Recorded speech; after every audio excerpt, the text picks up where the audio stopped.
Money Pit is presented by Quicken Loans, Lumber Liquidators, and Home Advisor.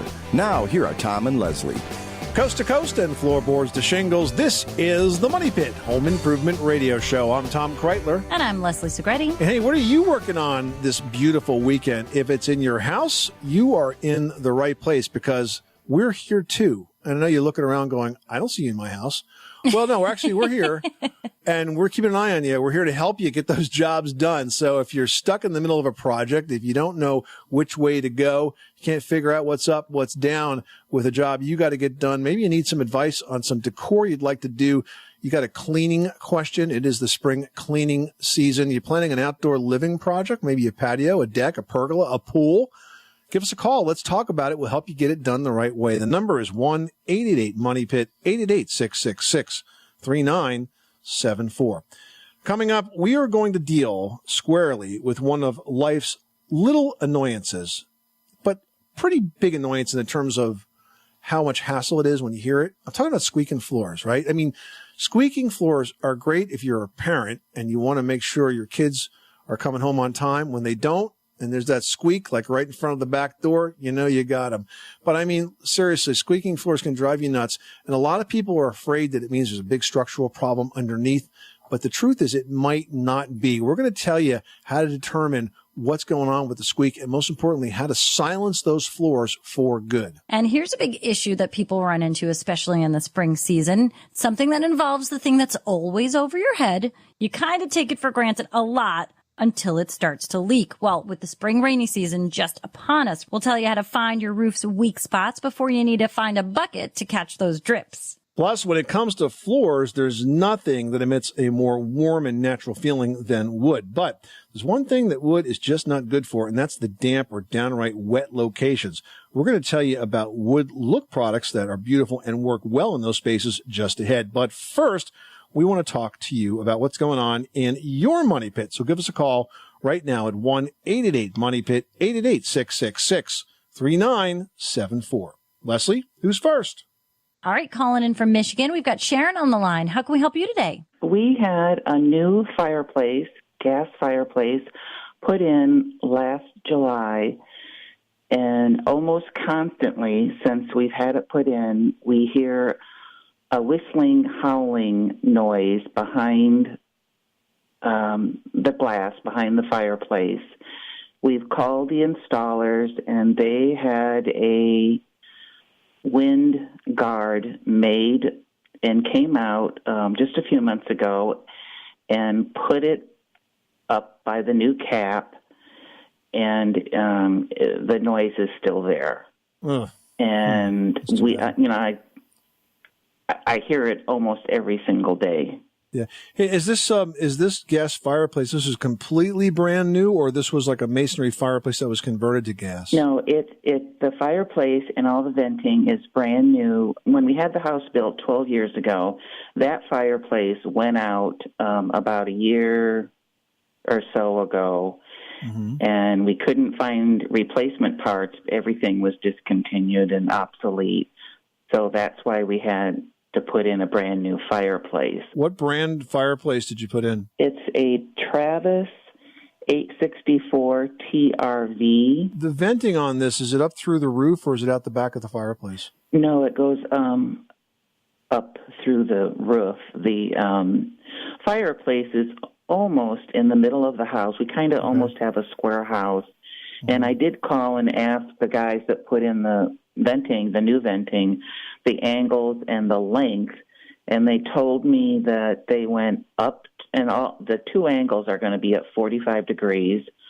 Initially from the fireplace, it goes up 12, then turns and goes 10 feet, and then up 10 feet to the roof. And the two angles are 45 degrees.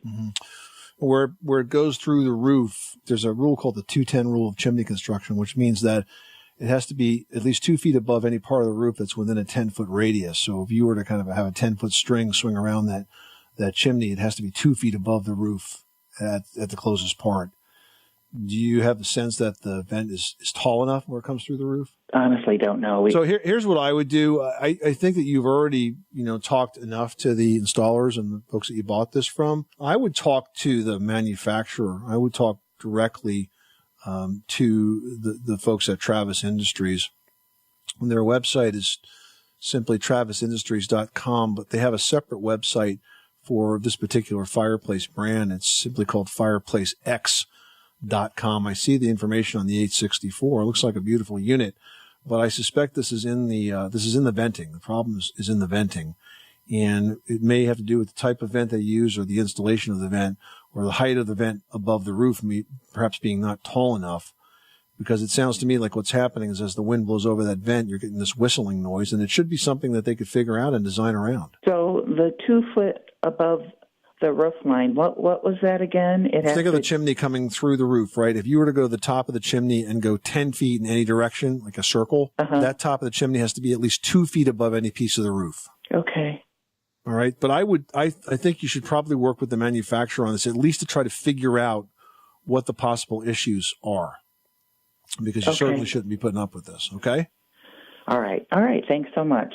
You're welcome. Good luck with that project. Thanks so much for calling us at 888-MONEY-PIT. Brian in Alaska's on the line and is having some issues with some discoloration on the walls. What's going on? I have a couple of questions about, springtime.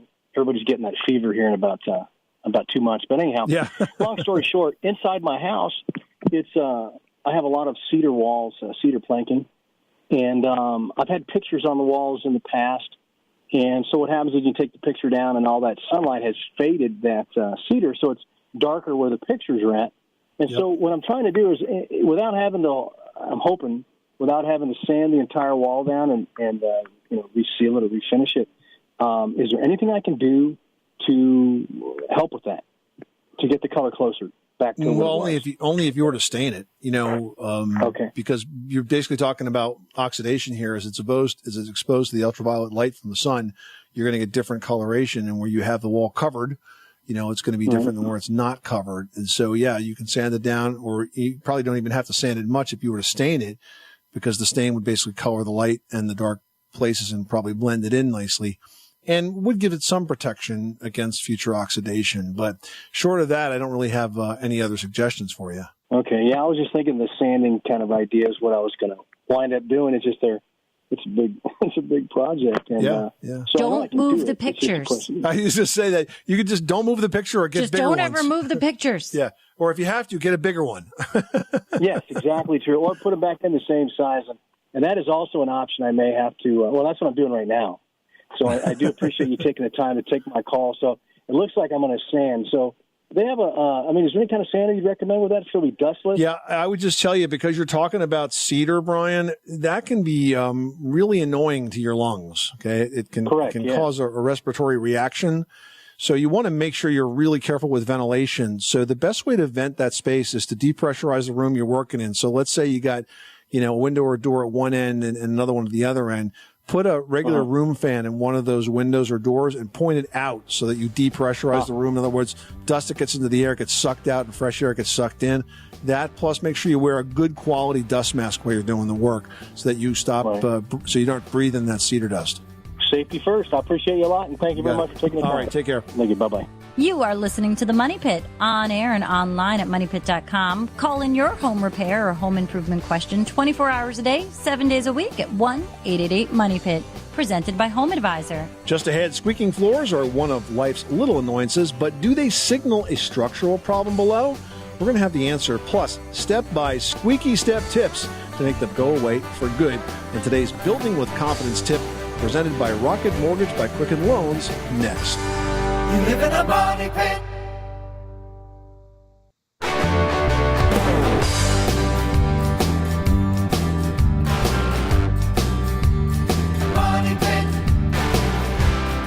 The Money Pit is presented by Rocket Mortgage by Quicken Loans. Apply simply, understand fully, mortgage confidently. Call for cost information and conditions. Equal housing lender licensed in all 50 states. NMLSconsumeraccess.org, number 3030. Where home solutions live, this is The Money Pit. I'm Tom Kreitler. And I'm Leslie Segretti. Give us a call right now at 1-888-MONEY-PIT, presented by HomeAdvisor.com. They make it fast and easy to find top-rated home pros you can trust. Plus, it's 100% free to use. Ann in Florida needs some help with a flooring project. What can we do for you today? I'm going to rip up my carpet. I have concrete underneath, and I want to put down the ceramic tile that looks like hardwood. And are you familiar with the product? I am very much so. I've actually used it on several projects. Oh, and my question was also, should I wait and not do it right away, that they're going to even have better looking, the wood look? I was told that it's supposed to get even better. I imagine that with all things, when you wait, things get better. But wood grain tile has actually been quite popular for probably 4 or 5 years now. So I've seen it greatly improve, depending on how much you want to spend on it. And I'm not sure what manufacturers you've looked at, but a good price point is a manufacturer called Dal Tile, D-A-L Tile. And they're sold through, tile stores. So you can call Dal Tile and take a look. And they have one line called Yacht Club, which is fairly new for them. And it's like a 6-inch by 24-inch wood plank, but it's a ceramic tile. It comes in a couple of different colors. I think it lays really nicely. It has a good texture of wood, and it comes in some color palettes that I think are very realistic. And the way it fits together, it looks as if it were a real wood. Like wood. Yeah, like a wood floor. It doesn't have a big grout line. Like they have another one in their line called Timber Glen, and that's a really big plank, but the way it pieces together, you see a lot of a grout line. So that kind of looks weird. Not as realistic wood as you might expect. So if you do go with a wood look tile that does have a predominant grout line, I would choose a grout that's similar in color to the tile. I've seen the tile where the tile is like wood planks. Yeah, that's exactly what this looks like. It looks like wood planks. And I will caution you, though, that you're talking about any tile that's 24 inches long in one direction like this is going to need an extraordinary amount of support underneath it. So you have to be very careful to follow the manufacturer's instructions when it comes to prepping the floor before the tile is laid. If there's any flex or bend or unevenness in that floor, eventually this tile is going to crack. You don't want that to happen. So you want to make sure that the floor is properly supported to take a big tile. When we used to have mosaics years ago, it didn't really matter if the floors were flexible, so to speak, or not, because there was a joint every 1 inch in a mosaic tile. With a 24-inch long tile, that's not going to bend. It's going to break. So you want to make sure the floor is really strong before you do that installation, okay? Yes, okay. Great. All right, Ann, good luck with that project. Thanks so much for calling us at 888-MONEY-PIT. Well, squeaking floors are one of life's little annoyances, but they rarely signal a structural problem is happening below. Now, the actual sound stems from one or maybe a combination of two sources. You can either have loose floorboards that are rubbing together, or the nail that holds down that floor is squeaking as it moves in and out of the hole that the nail is in. It's the noise. That's right. Now, fortunately, squeaks can be about as easy to fix as they are to find if you know what to do. The solutions in both of these cases is re-securing the floor to the floor joists below. Now, how you do this depends on the floor covering. That's right. So if you've got a floor that's squeaking underneath carpet, truly the best solution is always to remove that carpeting and then use hardened drywall screws to hold the floor in place by driving one next to every nail in the floor. Now, screws are never going to pull out, so they're much better than the nails at stopping the squeaks because it's stopping the movement. It's also really smart to do this if you're replacing that carpet. This way you can stop the squeaks even before they happen. Now, fixing squeaking floors under hardwood is a little trickier than fixing under carpet, but the principles remain the same. You got to locate the area of the squeak. You can use a stud finder, which will sort of penetrate the floor and tell you where those joists are below. Once you got that laid out, you just screw down this area. But now you want to use a type of screw called a trim screw. It's a hardened screw, just like those drywall screws, except it has a really small head, kind of like a finish nail. So it's easy to fill in the hole with wood putty once you're done. Mm-hmm. You know what, guys? I know squeaky floors can be just simply annoying, but they're really easy to keep under control. If you want a complete guide on how to fix floor squeaks under carpet, hardwood, tile, or vinyl, check out our blog on MoneyPit.com. And that's today's Building with Confidence tip, brought to you by Rocket Mortgage by Quicken Loans. It's completely online, reduces annoying and time-consuming paperwork, and gives you a real, accurate, and personalized mortgage solution based on your unique financial situation with no hidden fees or hassles. Rocket Mortgage by Quicken Loans. Apply simply, understand fully, and mortgage confidently. Bill in Texas has a question about rusty grout in a bathroom project. What's going on? Yes, ma'am. I a couple of years ago, I put in a tile shower. I removed a fiberglass shower and I put in a tile shower. And the problem is, you know how you put like the rubber barrier up, like 42 or 48 inches? I put that up, but I'm guessing that I should have used like stainless steel screws, because in two spots, you can kind of detect like a rust color kind of seeping through the grout. And I'm wondering if I should remove the grout and maybe they have that epoxy-based grout, if I should do that, or when I remove the grout, if there's a product I should apply to kind of neutralize the rust. Basically, that's what's going on. I'm decently handy, so I know I can remove the grout and everything, but I'm just wondering what steps I should take to prevent the rust from coming back. Well, the sand-based grout certainly is going to allow any rust stains to kind of permeate right through. Epoxy grout probably would not. That might be the simplest solution if it's just minor surface rust. It's a little bit late now to pull tile off and start, changing fasteners. So I think that probably makes the most sense, Bill, would be just to remove the old grout with a grout saw and then regrout it with epoxy-based grout, which, by the way, is a little harder to work with. So make sure you take your time, maybe practice off those bathroom walls before you apply it to it. But I think that's probably the best solution in the short term. Now, for automotive, they have like 415 and different products to like neutralize the rust. Is there anything like that would it be worthwhile to even try to attempt that, or is it not worth my time? I'm not familiar with those products, but my concern would be that, if you got one, it'll probably open up somewhere else along the way. So it's kind of like you're chasing a ghost after a while. Okay, so maybe try the epoxy grout and cross my fingers. I would say so. I think it's a pretty good chance it's going to work out, Bill, okay? Okay, thank you so much.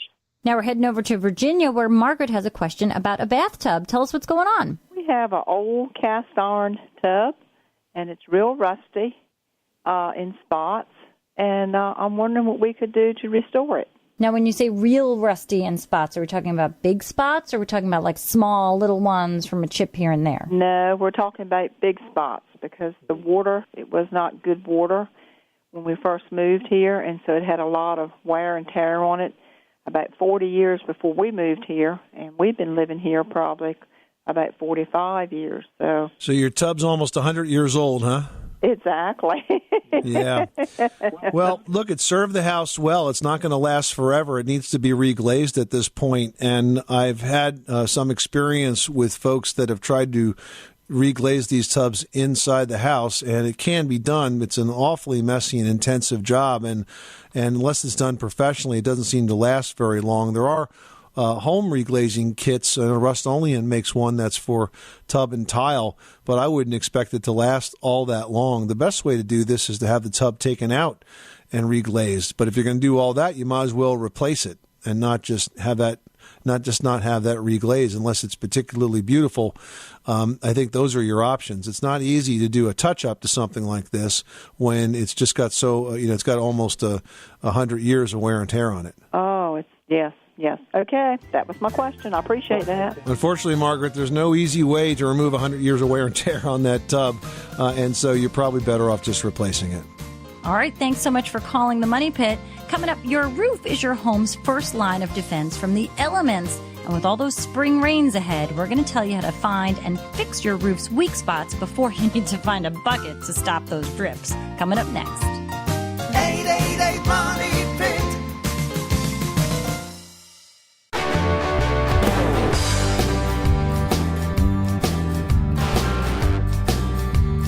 Money Pit. Making good homes better. This is the Money Pit. I'm Tom Kreitler. And I'm Leslie Segretti. What are you working on? We'd love to help you out. If it's a project around your house, give us a call right now at 1-888-MONEY-PIT, 888-666-3974. And in North Dakota, you're on the Money Pit. How can we help you? I am living in a house that is over 100 years old, and it has an open staircase. The problem is that there is a bedroom that is above the staircase and adjoins it at the top, and part of that bedroom is cantilevered partially and then totally over the open staircase, and I have a big crack that's developing on an open area, and that area is cantilevered out about 6 feet from a load-supporting wall. And I don't know if I can just patch it or if I need to put a support beam or jack or something underneath it, because this area is getting pretty worrisome. I've got 2 cracks that are about 3/8 of an inch and pretty long. So, Ann, are these new cracks, or has it always been cracked? It's always been cracked, but it's been a hairline for many years. Oh, boy. And then we had a massive flood. How long ago was the flood? That was in 97. And then the ground has been shifting ever since. Since that flood, the cracks have gotten bigger. When we have cracks in walls 97. and foundations and things like that, we always like to determine if they're active or inactive, because frankly, all homes have cracks. If you tell me that over the last 20 or so years that this crack has opened from a hairline to 3/8 of an inch, it might be active. I'm not actually convinced of that yet, but I am concerned enough to tell you that you probably should have it looked at by an expert. What I'd like you to do is go to the website for the American Society of Home Inspectors. That's ASHI, ASHI.com. And find a home inspector in your area. There's a zip code sorting tool there that's a member of ASHI. And talk to 2 or 3 of them and find one that specializes in structural issues like this, and have them look at it and see if we can determine, based on that inspection, whether or not this is an active, ongoing situation or just a crack in an old plaster wall that needs to be fixed. It's not unusual for old homes to have lots of cracks in them, and especially around a staircase, because just the way homes were framed back then is different than they would be today. And so that's not an uncommon area for cracks to develop. But I think we need to determine for your own sort of sanity, if nothing else, whether or not this is active and ongoing or something that's really just historical. Does that make sense? It sure does.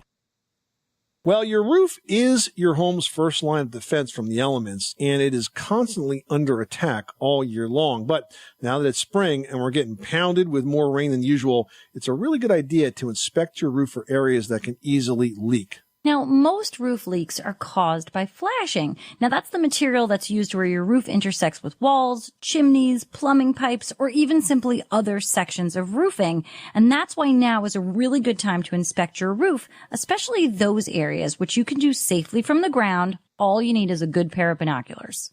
Yep. Now, here's what to look for. First of all, scan the roof for any shingles that are loose or missing. If you see the tab of the shingle bent up, broken off, or just plain not there, that has to be fixed. Next, wherever you have a chimney coming through the roof, look at the intersection between the roof and the chimney, because there's the material there called flashing, and as Leslie said, that makes the watertight seam between those 2 sections, and if it's loose, that's going to be a problem. Also, look for flashing where sections of roofs come together, like where they form a V, because that flashing can also develop cracks right down the middle. And finally, look at the flashing around the plumbing vents. If you have a pipe that's coming through the roof, there's a rubber gasket that's at the base of that, and with all the constant exposure to the sun, that rubber can crack. And 9 out of 10 times, if you've got a leak and it's in your bathroom or under your bathroom, it's always that piece of flashing, that little piece of rubber that fails. So take a look for that stuff right now before the rains get any more serious, because you very well may be able to stem off a serious problem of water leaking into your house. And by the way, if you do get a leak from these kinds of issues, you do not need to replace your roof. I'm sure any roofer that you call your house will try his best to sell you a new roof, but you don't have to do it. Fix the flashing, you'll be good to go. Hey, are you looking for a super durable floor that brings the beauty of hardwood to those damp or really downright wet locations like your bathroom or even a kitchen or a basement? Well, there's never been more options in flooring that can do just that. We're going to have tips on the best floors for wet spaces and tell you how they compare just ahead. You live in a money pit.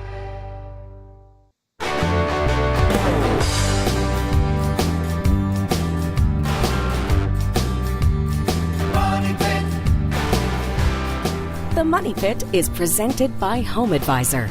Find trusted home improvement pros for any project at homeadvisor.com. Where home solutions live, this is the Money Pit Home Improvement Show. I'm Tom Kreitler. And I'm Leslie Segretti. Hey, post your question right now to us at moneypit.com. Just add it to the community page or call us at 1-888-MONEYPIT. Presented by Home Advisor. They make it fast and easy to find top-rated home pros you can trust for any home project. Do you have any home projects planned for this time of year, Leslie? You know, there's so many things I want to tackle, but the winter this year And my kids are telling me it's from the snow, but Right. whatever it is, the winter has really done a number on all of my outdoor lighting. So all of my lighting fixtures, I would say about half of them seem to be laying on the ground. And I really think I need to get into work in the garden and figure out what's going on with those light fixtures, do any repairs that are necessary, because I think the kids may have gone sledding over them. Oh, yeah. Who's to know? Yeah, who's to know? Yeah, well, I got a Who fence. can be sure? I have a fence redo on my list. You know, we have a fence that's goes along the side of our property, and we've got very tall bushes in front of it. So for the last couple of years, I'm like, yeah, you know, it's behind the bushes. You really can't see it. Every winter, I look at it, and I can see it, and it looks bad. And this year, I decided, right, yeah, before it falls over onto my neighbor, I better replace that fence. So you see, we're just like you folks. We're doing these projects, and we'd love to help you, give you some tips and advice to get those same kinds of projects done around your house. So help yourself first. Call us right now at 1-888-MONEY-PIT. Jesse in Iowa, you've got the Money Pit. What can we do for you today? I just built a new garage, and I 2x4s with OSB on the outside. I put Tyvek on the outside and vinyl siding. Now, I have unfaced insulation in the walls, and I got faced insulation on the ceiling. Now, I live in the Midwest, so it gets hot in the summer and cold in the winter. And I get mixed reviews about putting up a vapor barrier or not on the walls, and I don't know which way to go. Yeah, I don't really think you need a vapor barrier on those walls. I think you could probably go without it. Your vapor barrier is outside with the Tyvek. That's going to stop the wind from coming through and stop the excessive moisture. And it also breathe. You know, if you're going to use fiberglass on the exterior walls, it's got to breathe. So I wouldn't put a second vapor barrier on the inside. What about with the cars when they're wet in the winter and stuff, when the moisture gets trapped in the walls? Well, certainly, there's going to be some level of humidity in there, but that's normal. I mean, that all fiberglass insulated walls have that level of dampness. I'm just concerned that if you have vapor barriers on both sides, it might trap that moisture inside and make it harder to dry, and then you can get some mold and mildew issues, which you really want to avoid. I'm going to put OSB up on the inside, too. Is that going to change anything? No, that won't change anything. I guess I didn't know if Tyvek was a moisture barrier or a vapor barrier. Yeah, it's a vapor barrier. That's exactly what it does. Yeah. All righty. That's the only question I had for you. All right, Jesse. Well, good luck. Thanks so much for calling us at 888-MONEY-PIT. Well, wood flooring, there's nothing that emits a warm, more natural feeling than having a wood floor in your house.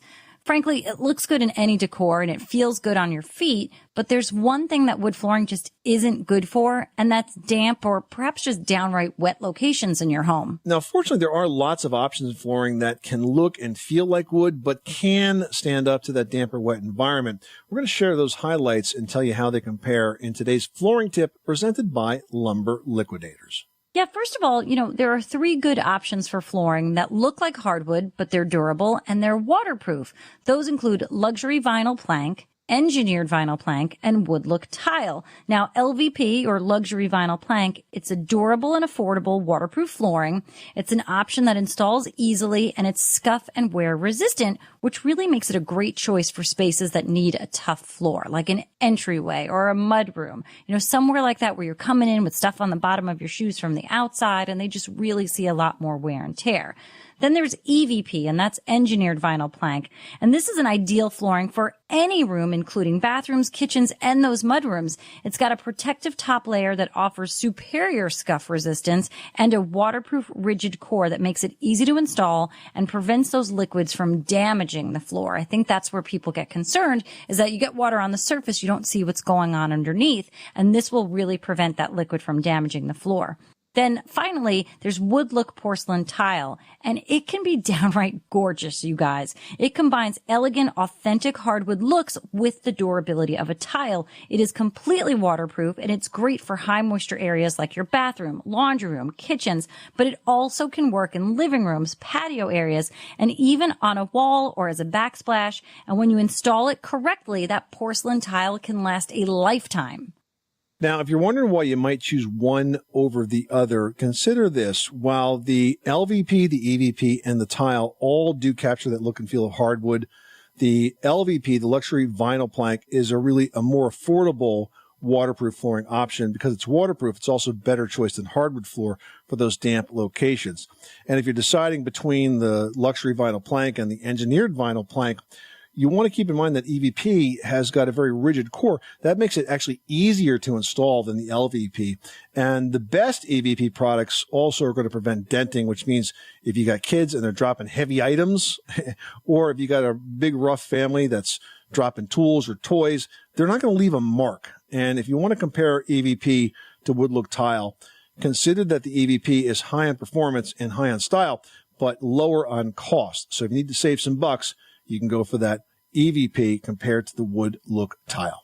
And today's flooring tip has been presented by Lumber Liquidators. When you want to bring home the beauty and warmth of hardwood to any room of your home without the worry of water, Lumber Liquidators has you covered with the best selection of wood look waterproof flooring. And if you need it installed, the flooring experts at Lumber Liquidators can help with that too. Visit Lumber Liquidators stores nationwide today or online at lumberliquidators.com. Sandra, you've got the Money Pit. How can we help you today? Oh, hello. My question concerns, would you recommend a radon test for a house? Our home is a two-story house on a hill, and the lower level, which is completely finished, is two sides underground, and it has two sides ground level. And if we have a radon problem, can something be done to correct that? We're in the Pacific Northwest, about 60 miles south of Seattle. And do you hear about high radon levels in that area coming up occasionally? I don't, but I've never talked about it with anybody. So, I saw something in the paper recently that suggested people have this test. Well, it's certainly a good idea. So order a radon test kit. You can probably find one online. The type you want is called charcoal adsorption, AD, SORB, AD, not AB, adsorption. And it's a type of test that you'll put in the home for anywhere from about 3 to 7 days. You open up this charcoal canister or this charcoal packet, depending on the type of test. You leave it on the lowest living space, so whatever the lowest area finished living space is, you leave it there for that period of time. You seal it back up, you send it off to a lab. They're going to give you a result. If it comes in at 4 picocuries per liter of air or higher, then that's the action guideline, after which point you would want to consider some sort of remediation. Now, you ask the question, well, how do I do that exactly? And the answer is it's harder when the whole space is finished, but it's not impossible. Generally, the way radon is mitigated is by a system called a sub-slab ventilation system, where they basically run pipes below the surface of the lowest slab and pull the gas out of the soil and then discharge it outside. So it's a matter of figuring out where to get that pipe into the slab and where to discharge it out, with the least amount of disturbance. But a good radon mitigator can do this even in a finished house. Oh my gosh, it sounds quite complex. Well, it's pretty straightforward, but you got to start with the test. So I would do that first. Right, and that's only if they find something. Yeah, exactly. Hey, do your shower doors look cloudy no matter how often you're cleaning them? Well, we're going to have the secret to bringing that shine back after this. You live in a money pit.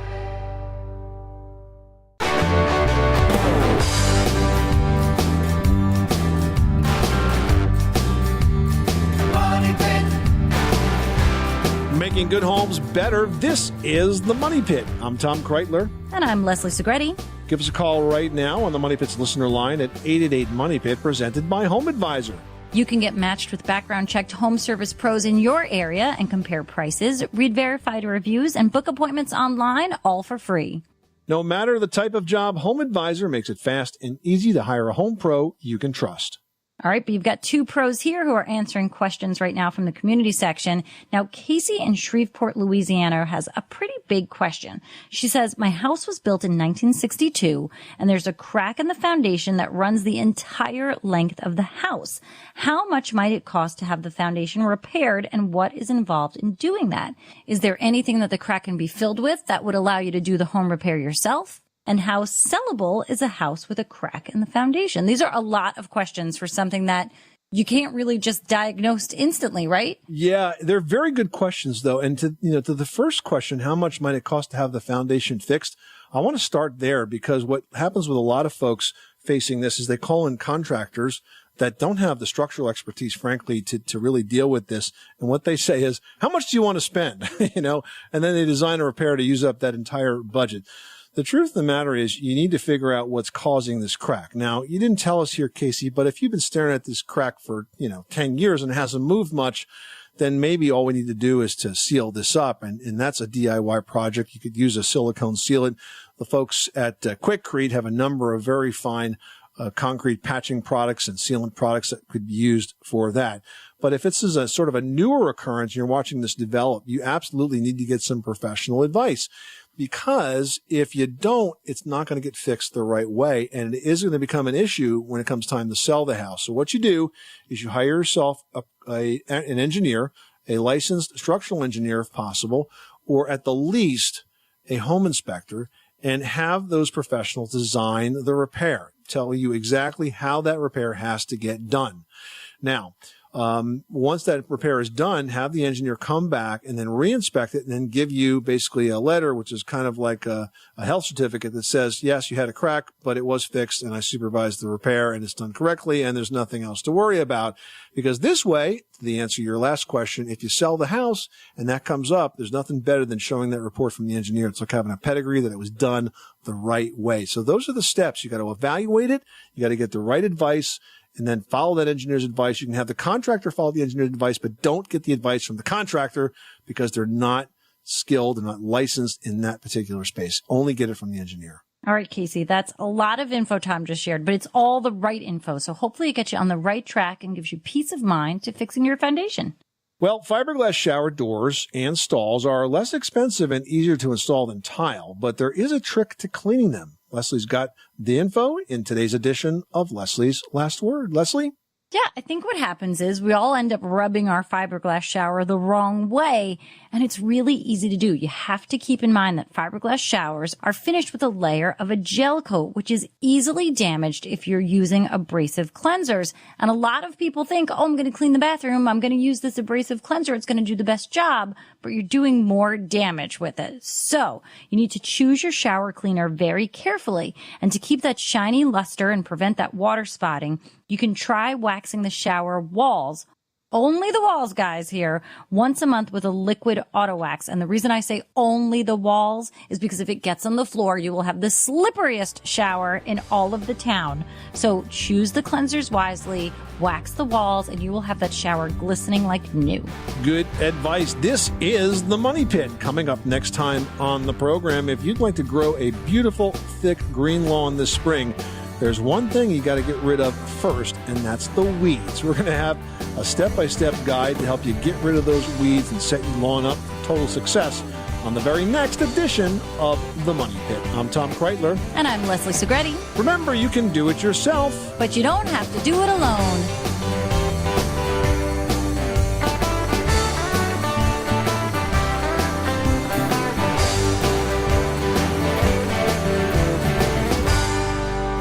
Money pit.